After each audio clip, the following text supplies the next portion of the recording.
Good morning সমস্ত দর্শক মণ্ডলী, সমস্ত শিক্ষক শিক্ষিকাবৃন্দ, সরকারি কর্মচারী, পেনশন হোল্ডার, ফ্যামিলি পেনশন হোল্ডারগণ, প্রচুর প্রচুর শুভেচ্ছা এবং ভালোবাসা জানিয়ে আপনাদেরকে জানাই যে ডিএ মামলার রায় দীপাবলির আগে ঘোষণা হতে যাচ্ছে। সুপ্রিম কোর্ট সূত্রের প্রাপ্ত খবর অনুসারে ডিএ মামলার চূড়ান্ত তথ্য খুঁটিয়ে দেখার, পর্যালোচনা করার কাজ প্রায় শেষ। একেবারে সর্বশেষ আপডেট আপনাদেরকে জানাবো। চূড়ান্ত যে স্পষ্ট চিত্র একটা, সেটা আজকের এই প্রতিবেদনে তুলে ধরব। রাজ্য সরকার এবং সরকারি কর্মচারী সংগঠন উভয় পক্ষ নিজ নিজ যুক্তি তারা সাজিয়ে জমা দিয়েছে। নিজেদের দাবির সপক্ষে তারা তথ্য জমা দিয়েছে। রাজ্য সরকার, সরকারি কর্মচারী সবাই।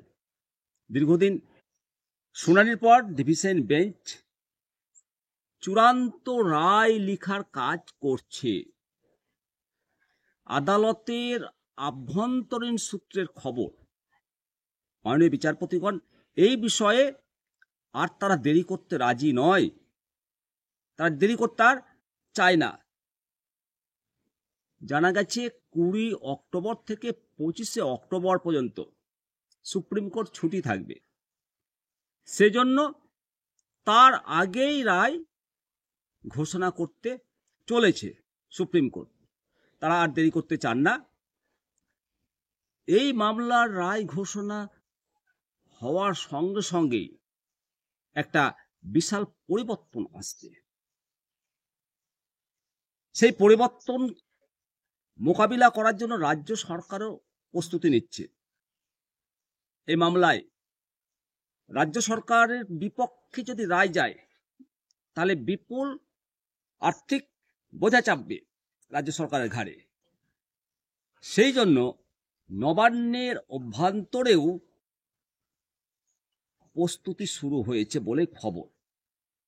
যদি আদালত বকেয়া দিয়ে মেটানোর নির্দেশ দেয়, তবে সেই বিপুল অর্থ কোথা থেকে আসবে সেটা নিয়ে আলোচনা শুরু হয়েছে।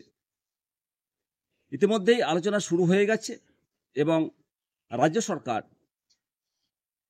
আইনজীবীদের সঙ্গে তারা যোগাযোগ রাখছে পরবর্তী পদক্ষেপের জন্য। এতে গেল রাজ্য সরকারের দিক। কর্মচারী সংগঠনের প্রতিক্রিয়া কি? কর্মচারী সংগঠন তারা আশার আলো দেখছে।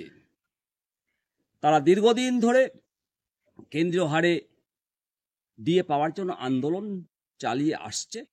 তাদের আশা সুপ্রিম কোর্ট তাদের আশা পূরণ করবে, কর্মচারীদের পক্ষেই রায় দেবে এবং রাজ্য সরকার বকেয়া ডিএ মেটাতে বাধ্য হবে। সংগঠনগুলোর নেতৃত্বরা জানিয়েছে যে সর্বোচ্চ আদালতের রায়ের জন্য অধীর আগ্রহে অপেক্ষা করছে। আমরাও অধীর আগ্রহে অপেক্ষা করছি এবং রায় তাদের পক্ষে এলে পরবর্তী পদক্ষেপ তারা গ্রহণ করবে। সেটা কি পদক্ষেপ গ্রহণ করবে তারা জানাবে। এই যে রায় সুপ্রিম কোর্টের, এই রায়ের সম্ভাব্য প্রভাব শুধু রাজ্যের সরকারি কর্মচারীর ওপর পড়বে না, পুরো রাজ্যের সামগ্রিক অর্থনীতির ওপরের প্রভাব পড়বে। যদি রাজ্য সরকারকে বিপুল পরিমাণে বকেয়া দিয়ে মেটাতে হয়, তবে উন্নয়নমূলক কাজ এইগুলোতে কি এটা নেতিবাচক প্রভাব পড়বে? অর্থনৈতিক বিশেষজ্ঞরা এটা মনে করছে যে উন্নয়নমূলক কাজে তার একটা প্রভাব পড়তে পারে, তবে সেটা কোনো ব্যাপার নয়। কর্মীদের হাতে যখন টাকাটা আসবে, তখন সেই টাকাটা তো বাজারে যাবে চুইয়ে পড়া নীতির মতো। এর ফলে অর্থনীতি আরো চাঙ্গা হবে পশ্চিমবঙ্গে। সুতরাং উন্নয়নমূলক কাজে যে প্রভাব পড়বে সেটা নয়, আরো বেশি বেশি ব্যবসা বাণিজ্য দ্রুত এগাবে, তত্তর করে এগাবে। সব মিলিয়ে ডিএ মামলার রায় এখন শুধুমাত্র সময়ের অপেক্ষা। আগামী কয়েকদিনের মধ্যে চূড়ান্ত চিত্রটা স্পষ্ট হয়ে যাবে রাজ্য সরকারি কর্মী এবং সরকার উভয়ে এখন সুপ্রিম কোর্টের রায়ের দিকে তাকিয়ে রয়েছে। অবশ্যই পরবর্তী আপডেট আবার আপনাদের সামনে নিয়ে আসবো। চ্যানেলটিকে সাবস্ক্রাইব করুন, শেয়ার করুন, ভালো থাকুন। জয় হিন্দ, জয় ভারত।